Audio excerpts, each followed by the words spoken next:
Amis investisseurs, bonjour, bienvenue dans cette nouvelle vidéo. J'espère que vous allez tous bien. Voilà, l'objectif de cette nouvelle vidéo, c'est de vous reparler d'investissement dans les actions à dividendes. Alors j'ai vu que c'était un sujet qui a intéressé pas mal d'entre vous. Donc là, l'idée, c'est de vous expliquer de quelle manière je vous conseillerais de construire un portefeuille orienté actions à dividendes. Voilà, j'avais expliqué sur une des vidéos les différentes manières d'investir en bourse. Je reviens rapidement sur ce tableau-là, déjà pour resituer la stratégie d'investissement à dividendes et les avantages de ce type de stratégie par rapport aux autres stratégies d'investissement en bourse. Donc là, je vous remets le tableau que je vous avais déjà présenté. Et donc, voilà, donc l'investissement dans les actions à dividendes se retrouve dans cette case-là. Et en fait, on voit, il y a plusieurs avantages à ce type d'investissement. Déjà, le premier, c'est que ça vous permet d'investir en bourse sans avoir à y passer énormément de temps. Pourquoi? Parce que vous avez quand même un investissement initial qui est assez conséquent pour pouvoir, comme on le verra après, définir votre stratégie, choisir les valeurs. Vous allez pouvoir qui versent des dividendes confortables et les acheter, les mettre en portefeuille. Donc toute cette partie-là demande quand même un certain investissement, un certain temps pour pouvoir faire cette sélection. Mais après, une fois que vous avez vos actions en portefeuille, c'est un type d'investissement qui est quand même relativement passif parce que vous avez juste à suivre un peu l'actualité de la société. Et je dirais qu'avec peut-être une heure ou deux par mois, c'est largement suffisant pour pouvoir suivre ce type de portefeuille boursier. Donc ça, c'est le premier gros intérêt de ce type d'investissement. Donc c'est ce que je présentais dans le tableau, hein, c'est qu'on est sur une gestion qui permet d'y passer assez peu de temps finalement. Le deuxième intérêt, c'est on peut quand même viser un rendement qui est dans la moyenne du rendement du marché boursier, puisque les actions à dividendes, ça va être souvent des actions de sociétés matures, qui ont donc une volatilité relativement faible par rapport à l'ensemble du marché. Et voilà, historiquement, ce type d'action, vous arrivez à faire à peu près la performance de la moyenne du marché. Donc c'est tout à fait honorable. Donc on est vraiment dans un bon compromis. Et enfin, le troisième intérêt, c'est que qui dit action à dividende dit que tous les ans, ou pour certaines d'entre elles plus régulièrement, tous les 6 mois par exemple, on le verra après en fonction des types de sociétés que vous achetez, vont vous verser un dividende, c'est-à-dire c'est équivalent finalement à un loyer, comme si vous étiez propriétaire d'un appartement que vous mettiez en location. Et du coup, ça vous permet de générer un revenu finalement sur votre portefeuille boursier et d'éventuellement pouvoir le sortir par exemple sous forme de rente tous les mois ou tous les ans, sortir l'ensemble des dividendes de votre portefeuille que vous avez pu générer avec votre portefeuille pour l'utiliser dans votre consommation courante. Donc ça vous fait comme un revenu récurrent. Donc ça, c'est assez confortable. Alors évidemment, les actions qui ne versent pas de dividendes, on pourrait très bien faire de la même manière en vendant au fur et à mesure une partie de ces actions.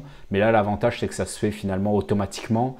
Et psychologiquement, c'est quand même plus agréable d'avoir un loyer qui tombe, qu'on peut réinvestir ou bien qu'on peut consommer, plutôt que d'avoir à vendre des actions régulièrement. Et l'autre intérêt à ça, c'est que finalement, vous vous en fichez un petit peu du prix de l'action. C'est-à-dire psychologiquement, on va essentiellement s'intéresser aux dividendes et finalement, quel que soit le cours de l'action, on peut garder la société, l'action en portefeuille par rapport à son niveau de dividende. Donc encore une fois, il y a un avantage également qui est psychologique et du coup ça vous permet également de passer une fois de plus moins de temps pour le suivi au quotidien de votre portefeuille. Voilà, donc maintenant l'objet de la vidéo, c'est de vous expliquer comment on va pouvoir construire son portefeuille d'actions à dividendes, parce que bon, après c'est bien beau de savoir quelle méthode vous voulez utiliser, mais maintenant on va voir de façon très concrète comment vous allez pouvoir déployer ce type d'investissement en bourse. Donc pour ça, on va tout simplement passer par la stratégie à définir, la tactique et les actions à mettre en place. Donc déjà, le premier point, c'est définir la stratégie. Vous allez devoir définir un nombre d'actions que vous allez mettre en portefeuille. Évidemment, si par exemple vous souhaitez investir 10 000 euros, en fonction de si vous mettez 10 ou 20 actions, le panier moyen par action sera évidemment différent. Donc c'est un des premiers points que vous allez devoir définir, c'est le nombre d'actions que vous allez souhaiter mettre dans votre portefeuille. Donc moi, ce que je vous conseille, c'est à minima d'avoir au moins une dizaine d'actions différentes pour limiter le risque, parce que vous le verrez au fur et à mesure de votre apprentissage dans l'investissement boursier, on n'est jamais à l'abri de mauvaises surprises. De bonnes surprises aussi d'ailleurs, heureusement. Mais du coup, si vous voulez quand même limiter le risque, la volatilité et le risque individuel, il vaut mieux avoir au moins une dizaine d'actions parce que celui qui va acheter que 2-3 actions dans son portefeuille, il va être très concentré. Donc ça peut évidemment être très bénéfique dans le cas où les actions se comporteraient bien. En revanche, si vous avez une mauvaise nouvelle, ça peut rapidement effondrer la performance globale de votre portefeuille. Et du coup, psychologiquement, ça peut vous faire prendre des très mauvaises décisions. Donc moi, je conseillerais d'avoir un minima une dizaine de positions, aller jusqu'à entre 10 et 20, je trouve que c'est le bon chiffre, pour avoir d'une part limité le risque individuel et d'autre part éviter aussi d'avoir trop d'actions. Sinon, finalement, le choix que vous faites n'a plus beaucoup de sens. Autant aller directement sur un ETF ou un tracker, je vous présenterai dans une autre vidéo. Voilà, l'idée, c'est quand même de pouvoir faire un minimum de sélection et du coup d'essayer de surperformer l'indice global. Donc pour ça, il ne faut pas non plus trop se disperser et avoir plus de 20 actions. Ce que je conseille également, c'est d'avoir maximum 15% de son portefeuille sur une seule valeur pour éviter, comme je disais, à minima 10 valeurs, éviter d'avoir un risque spécifique.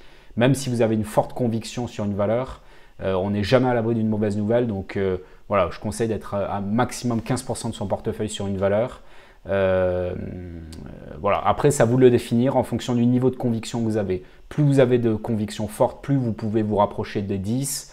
Moins les convictions sont importantes, plus je vous conseille de diversifier et de vous rapprocher plutôt d'une vingtaine de valeurs. Ça va évidemment aussi dépendre de la taille du portefeuille que vous avez. Ça va aussi dépendre de l'investissement boursier sur votre patrimoine global. Plus il est important, plus vous avez intérêt à diversifier pour éviter encore une fois d'être dépendant d'une seule valeur. Donc ça, c'est à vous de le définir. La deuxième chose qu'il va falloir définir dès le début, lorsque vous allez vouloir construire votre portefeuille d'actions à dividendes, c'est le choix des secteurs d'activité. Donc comme sur le nombre d'actions à détenir, moi je vous conseille de diversifier au maximum les secteurs d'activité pour éviter d'être trop dépendant d'un secteur. Encore une fois, pour des raisons macroéconomiques, il peut y avoir des mauvaises nouvelles sur des secteurs et pour éviter de se faire emporter tout le portefeuille, à partir du moment où vous êtes diversifié, ça va vous permettre d'éviter les mauvaises nouvelles qui pénaliseraient trop la performance de votre portefeuille. Donc sur les secteurs d'activité, pour information, donc si vous voulez voir un peu tous les secteurs d'activité en bourse qu'on évoque souvent, je vous invite à aller sur le site Zone Bourse. Donc vous allez sur Zone Bourse, vous allez sur Screener.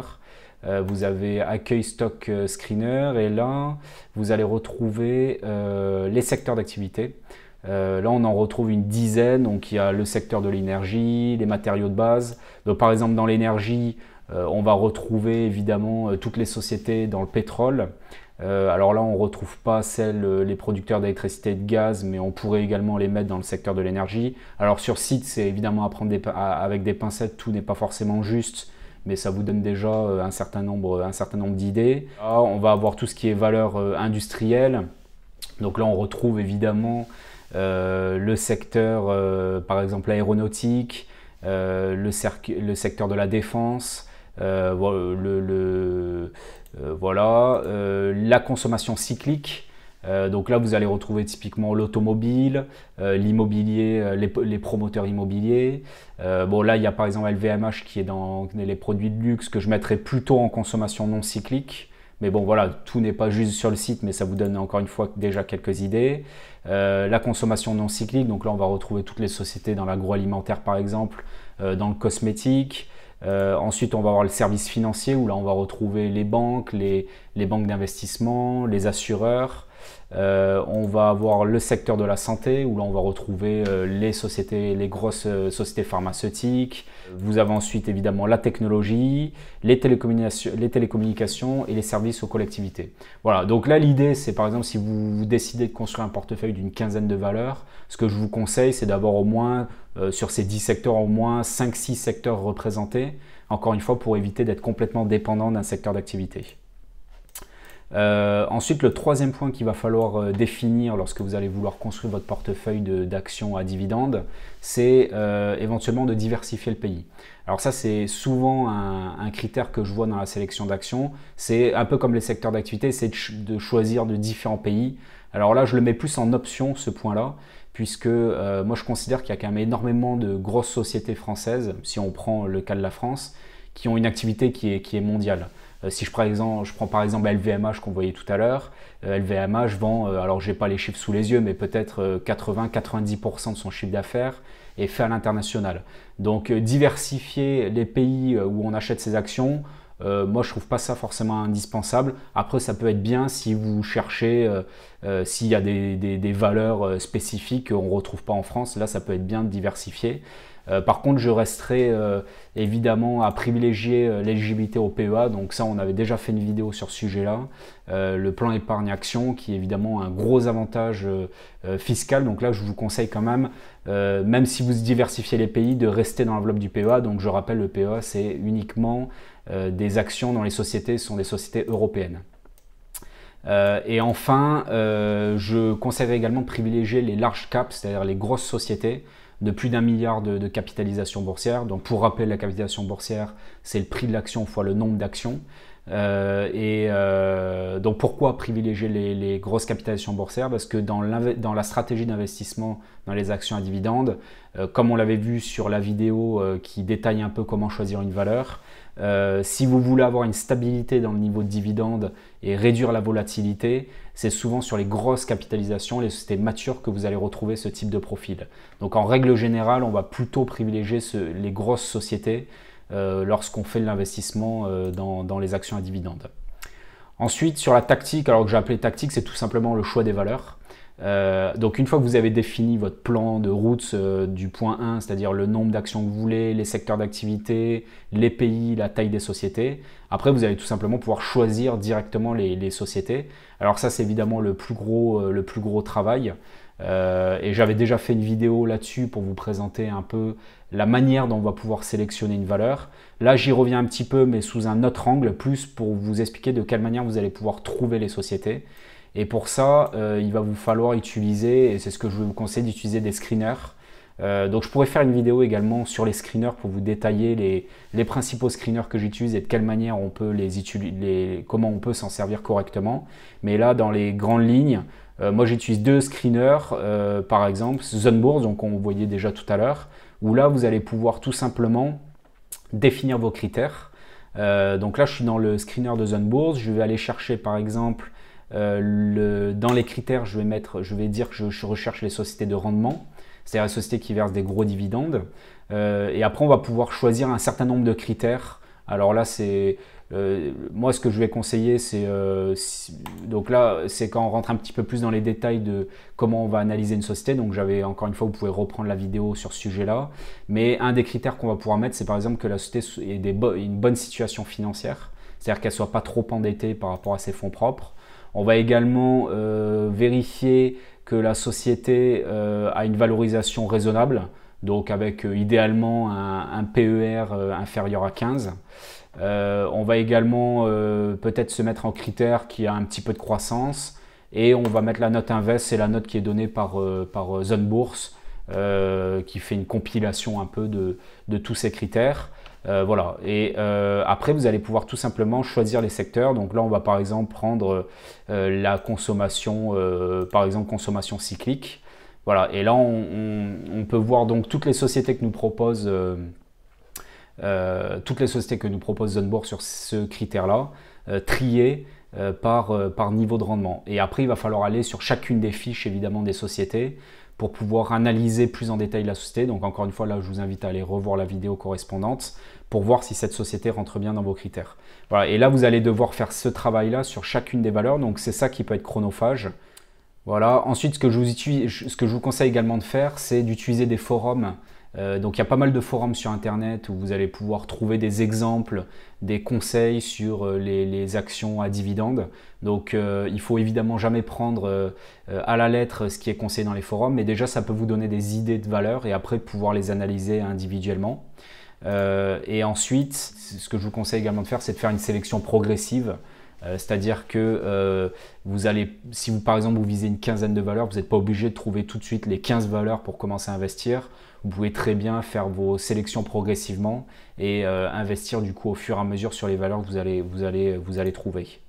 Voilà. Le troisième point, c'est de quelle manière vous allez pouvoir déployer un peu de cette stratégie. C'est finalement quand acheter et quand vendre ces actions. Alors déjà, le premier point, c'est que moi, ce que je vous conseille, c'est de ne pas faire de market timing. C'est-à-dire de ne pas essayer de faire de l'analyse graphique pour déterminer les bons points d'entrée, les bons points de sortie.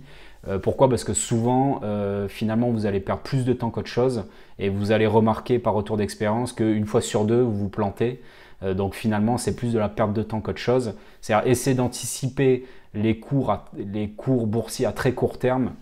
C'est mission impossible. Alors il y a évidemment plein de chaînes sur YouTube qui vont vous expliquer que l'analyse graphique, le day trading vous permet de capter des signaux à très court terme. Bon, aujourd'hui, encore une fois, il n'y a aucune preuve d'investisseurs professionnels qui ont prouvé que ça fonctionnait. Donc je vous laisse peut-être faire votre propre expérience. Mais moi, ce que je vous conseille très clairement, c'est d'éviter ce market timing et de plutôt suivre les fondamentaux pour définir à quel moment il faut acheter et vendre.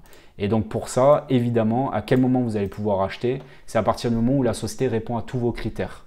Rendement, valorisation, les dernières publications aussi qui peuvent jouer en faveur ou en défaveur de l'achat de la société. C'est à partir du moment où, voilà, par exemple, je vous donne un exemple, vous décidez d'acheter une valeur dans le secteur pétrolier, ça fait partie de votre stratégie, large capitalisation française, et vous souhaitez que cette société verse au moins 5% de dividendes.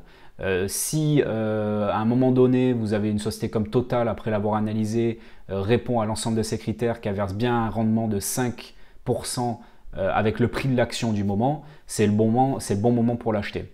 Voilà, c'est-à-dire à partir du moment où ça répond à l'ensemble de vos critères, c'est que c'est le bon moment pour l'acheter. Et à partir de quand est-ce que vous allez du coup, à partir de quand il va falloir vendre cette société? Ben, c'est exactement la même chose. C'est à partir du moment où la société ne répond plus à vos critères. Donc soit parce que le prix de l'action a fortement monté, donc quelque part c'est bien parce que en vendant vous allez du coup générer une plus-value, et que à ce moment-là, au prix de l'action, par exemple, je donne un exemple, vous avez acheté du Total par exemple à 30 €, au moment où vous aviez un rendement de 5%, l'action Total monte par exemple à 60 € et du coup le rendement théorique à 60 € se retrouve à 2,5%.